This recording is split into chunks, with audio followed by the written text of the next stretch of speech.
Noong 2012, pinapunta ni dating Pangulong Benigno Aquino III sa Malacanang si nooy Senate President Juan Ponce Enrile.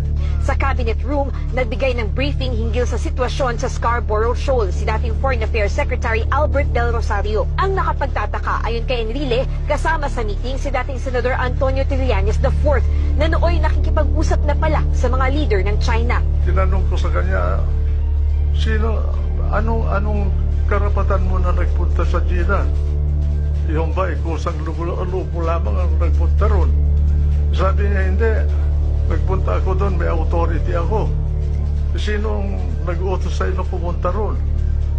Pagkatapos sumagot si Presidente Aquino, sabi niya, ako ang nag-utos sa kanya. Sa official Twitter account ni Trillanes, sinabi niya na itinalaga siyang back-channel negotiator noon ni Aquino dahil mapagkakatiwalaan siya, hindi tulad ni Enrile. Taliwas sa pahayag ni Aquino sa isang press conference September 2012 kung saan lumalabas na si Trillanes ang nagpresentang maging negotiator. Kinontak tayo ni Senator Trillanes at nasa China siya at that time at nilapitan siya, tinanong yung posibilidad kung pwede siyang maging back channel nga. Giit ni Enrile, palaisipan sa kanya kung saan nanggaling ang mga koneksyon sa Beijing ni Trillanes. Dagdag ni Enrile, may nabypass din ng mga opisyal ng gobyerno si Trillanes. Bakit binaypass niya?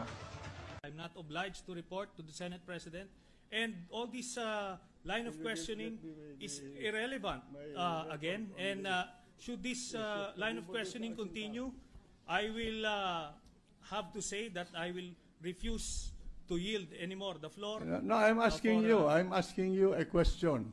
You went to China, you asked the ambassador of the Philippines there, Madam Brady, for a meeting, and you said, do not take notes during our conversation, and you called the Secretary of Foreign Affairs a traitor. In fact, you told me that he committed treason. Yes, it was an executive session, and we're not supposed to And I divulge will what's read, happening in you the... want, I will read into the record your conversation with Brady But it's and his supposed notes to the Department of Foreign it's Affairs. supposed to be a confidential matter. Yes, but there's nothing confidential. Even in the executive meeting, cabinet meeting, in the